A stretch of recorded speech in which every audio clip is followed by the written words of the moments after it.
Hey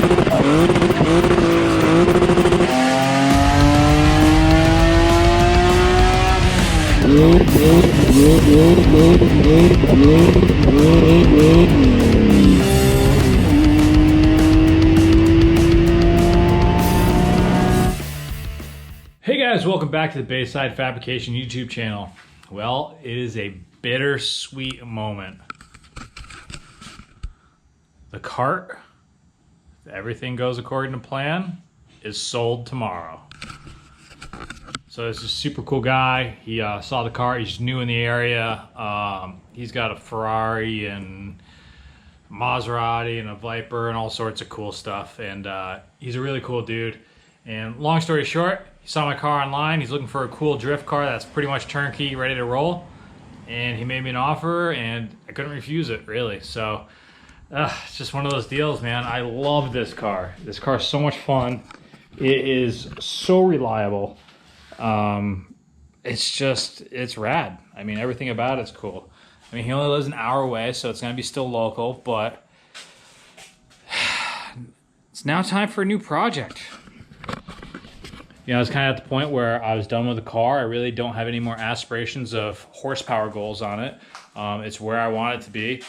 Everything works, everything runs. I mean, it's just a car that I go out and rip consistently. But, you know, like me, I can't leave well enough alone. And I also can't have, you know, 3 project cars. So this is my second project car. My other one's the E30. So the plan is to get the E30 ripping and finished. And then who knows what I'll do with that car. But yeah, as of tomorrow, we're gonna have a free garage bay. So that's all the news I got right now, guys.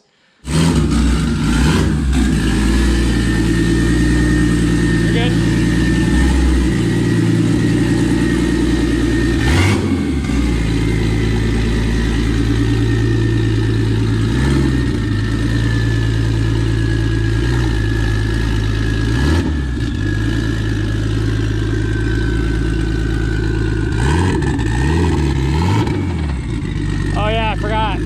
Have you driven a car with a welded diff before? What's up? Have you driven a car with a welded diff before? I have actually not. Okay, so did you feel that turning? Yeah. Tight radius is? Okay. You'll feel it. I mean, it's locked, so it'll in parking lots and stuff, so it's totally normal. Okay. Can't wait to see what you do with it, man. Thank you.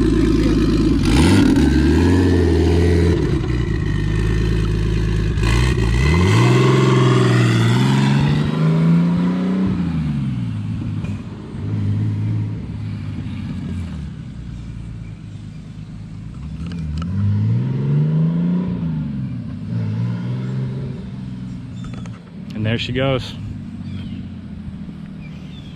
Already regretting it.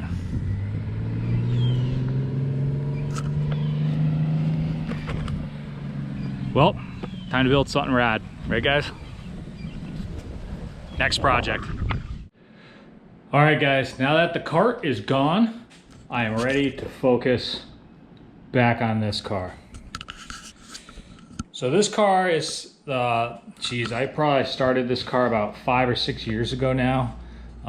It's an old cage design. It was intended to be a hill climb car, so it was built to hill climb and rally specifications. It actually went by the NASA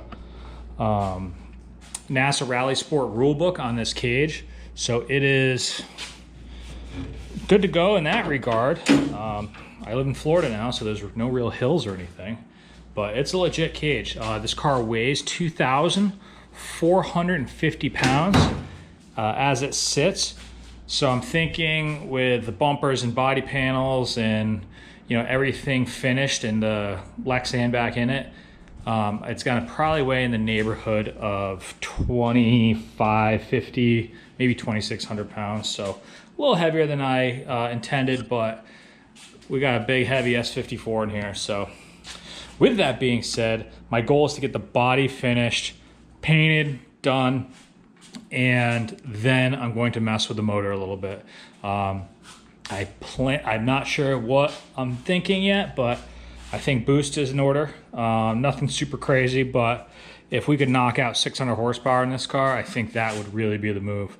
So that's my goal right now. Get this car finished, get it buttoned up, done, enjoy it.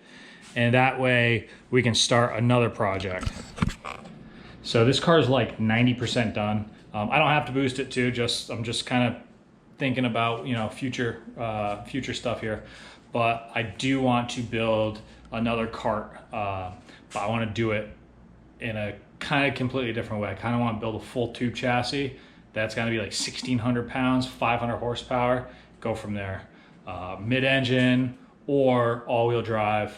I'm not sure which option I go with. I have a K24, which would be a good mid-engine setup, or I could do like a BMW all-wheel drive system and do a front-engine all-wheel drive type thing.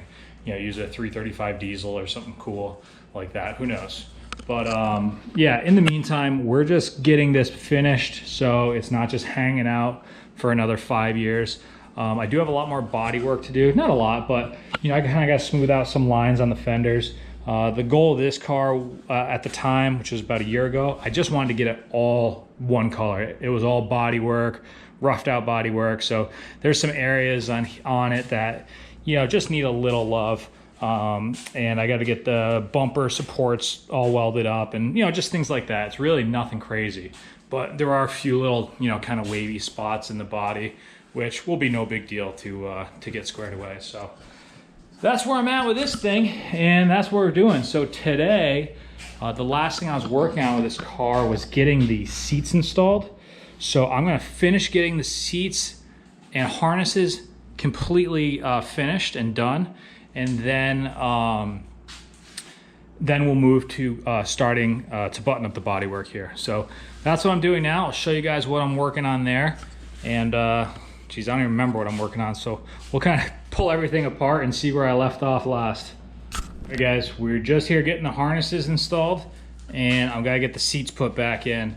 So what we had to do was, I kind of had a dumb issue when I first made this. I made the mounting points too far rearward on the seat, which meant my bolt that bolts the bracket down actually was hitting the seat, so I had to move it forward. Kind of hard to explain, but if you look at these Sparco brackets, effectively I had a seating position like this, and I needed it all the way down, and the bolt was preventing me from going that gap there, which doesn't seem like much, but in this car I need every inch of headroom I can get, because, you know, I'm 6'3" and this is a small car. So I just had to go and kind of just add these new mounts and make everything pretty. So that's where we're at. I'm gonna end it off there. Next time you see this car, I'm gonna be taking the bodywork apart and do some finish sanding and fixing a few small areas, and we're gonna get this thing in some color. I'm fired up. Thanks for watching, guys. See you on the next one. Well guys, I was just editing the video and I realized that I didn't really explain much of any of the reasoning why I sold it or any of the specifics of that. So I'll let you know what the deal is. I sold the car for $16,000. I had it listed for $17,500 originally, and it was for sale for, I think, about 3 months. I probably had, I don't know, 80 people message me about the car. This guy was actually the only person to even come look at it in real life. So he was really the only serious buyer that's even come along in 3 months at that price point. Now, I was into the cart for, let's see, right around, I did the math, and it was right around $5,000 or $6,000 in actual cash. That's after buying the car, selling all the original body parts, all the turbo stuff, and, you know, fittings and all that. I really wasn't into the car for that much. All the turbo parts were used, you know, all that kind of stuff. And of course, I had a million hours of time into it.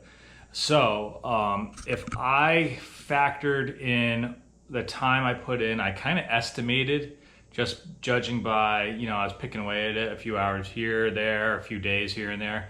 I probably had about 200 hours into that car.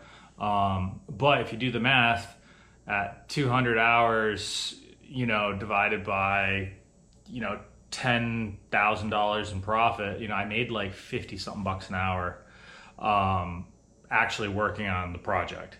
Now, I also got to play with the car. I got to do burnout contests. I got to do a couple drift events. I got to run it down the quarter mile, run it down the eighth mile, drive it around town. I mean, I drove it. I mean, it was a fun driving car.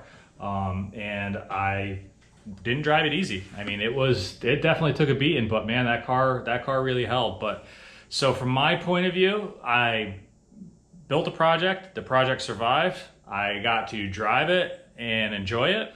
So yeah, my attitude from the very beginning was to just build this car, sell it, make a couple bucks on it, have fun with it, and then do something different. And I achieved that, and I really stuck to the original plan. You know, that was kind of my thought at the beginning. Then I started to kind of fall in love with the car. But, you know, I kind of stuck to my guns, and then it's how it worked out. So I'm happy with the decision. You know, like I said, it's tough to see it go, but it's just a car, you know. I can build another one. And the next one I build is going to be much lighter, and it's going to be faster, I think. And we'll see how it goes. I mean, but I just want to share with you guys my point of view of that. I had a lot of people, you know, message me on Instagram and stuff. I posted on Instagram. They're like, why'd you sell it? Oh man, that car was so cool, blah, blah. But that's where I was coming from on that. I mean, it's just a car, and especially that car, it's just a toy, you know? And as you can see, I also have this car. So it's like, it's not like I'm sitting here with nothing now. And just the space I have and everything, I have this garage space, which I can only keep one car in here reasonably at a time and be able to work. And I have an enclosed trailer, which I can keep a car in. So other than that, I really don't have any space to keep a car, and I don't want to keep a project car outside in the elements. So I only have 2 covered spaces, and that really only limits me to having 2 cars at once. So that's where we're at. And the E30's rad. So, I mean, this car is going to be, we'll make this car fun. But yeah, guys, I just thought I'd give you my justification behind it. That way, if you had any questions, maybe that clears some of it up. I mean, like I said, it's just a car. It's just business. And, you know, I built that car and didn't lose any money. I actually made money building it. So, in the end, that's really all that matters. I mean, because anybody will tell you, you get involved with a car like this, or any kind of project car, it's not a financially winning proposition for the most part. So I thought I'd just share that with you guys here.